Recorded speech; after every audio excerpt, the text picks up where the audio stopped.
বিক্রি হয়ে গেল এশিয়ার প্রথম সার কারখানা natural gas fertilizer factory limited.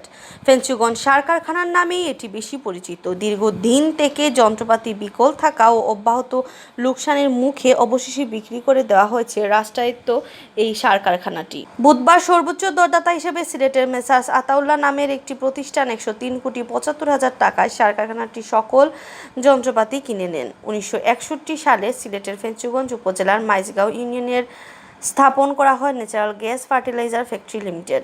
জাপানের কোবে স্টিল কোম্পানি এটিকে জাপানি প্রযুক্তি দ্বারা নির্মাণ করে। শুরুতে এই কারখানা থেকে প্রতিদিন গড়ে 300 মেট্রিক টন ইউরিয়া সার উৎপাদন হতো।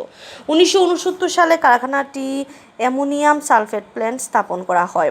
দেশের সারের চাহিদা পূরণে একসময় এই কারখানাটি গুরুত্বপূর্ণ ভূমিকা রাখলেও দিন দিন যন্ত্রপাতি পুরনো হয়ে যাওয়ায় কমতে থাকে উৎপাদন। এক পর্যায়ে কারখানাটির উৎপাদন কমে আসে 70 মেট্রিক টনে। এতে অব্যাহত লোকসান গুনতে হয় সার কারখানাটি।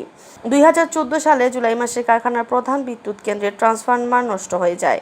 এরপর থেকে বন্ধ হয়ে যায় কারখানার উৎপাদন। এক পর্যায়ে ন্যাচারাল গ্যাস ফার্টিলাইজার ফ্যাক্টরি লিমিটেডের পাশে স্থাপন করা হয় দক্ষিণ এশিয়ার সর্ববৃহৎ সার কারখানা শাহজালাল ফার্টিলাইজার ফ্যাক্টরি। সেই কারখানায় সংযুক্ত করা হয় ন্যাচারাল গ্যাস ফার্টিলাইজার ফ্যাক্টরি লিমিটেডের কর্মচারীদের। এদিকে দীর্ঘদিন ধরে পরিত্যক্ত অবস্থায় পড়ে থাকা সার কারখানাটি সংস্কার করে পুনরায় চালু না করে বিক্রির সিদ্ধান্ত নেয় সরকার। এর লক্ষ্যে আহ্বান করা হয় দরপত্র। বুধবার দুপুরে দরপত্র খোলা হয়। এতে অংশ নেন 9টি ঠিকাদারি প্রতিষ্ঠান। এর মধ্যে 103,75,00,000 টাকা দিয়ে সর্বোচ্চ দরদাতা নির্বাচিত হন সিলেটের মেসার্স আতাউল্লাহ নামের প্রতিষ্ঠান। সর্বোচ্চ মূল্যদাতা মেসার্স আতাউল্লাহর কর্ণধার আতউল্লাহ শাকে জানান, তার প্রতিষ্ঠান সর্বোচ্চ দরদাতা নির্বাচিত হয়েছে। এখন কার্যদেশ পেলেই তিনি সার কারখানাটির যন্ত্রপাতি সারানো শুরু করবেন। ওনারা যে এত সুন্দর সুষ্ঠুভাবে এই টেন্ডারটা পরিচালনা করেছিলেন, আমি খুব উদ্বিগ্ন ছিলাম যে এই টেন্ডারটা কি আদৌ আমরা সিলেট থেকে ফেঞ্চুগঞ্জ পর্যন্ত আসতে পারবো কিনা।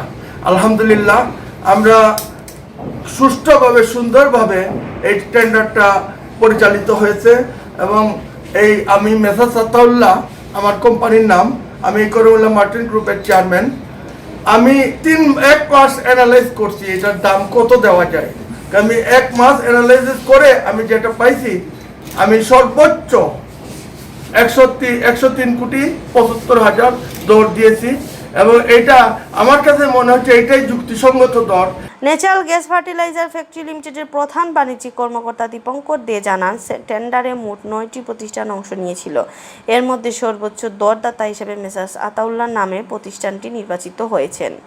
আজকের যে একটা বড় ধরনের যে টেন্ডার, স্ক্র্যাপ টেন্ডার পুরাতন এনজিএফএফ লিমিটেডের, ওই টেন্ডারে মোট 9টা টেন্ডার পড়ছিল। এর মধ্যে যে সর্বোচ্চ রেট আমরা পাইছি 103,75,00,000 টাকা। উনি হইলেন আমানুল্লাহ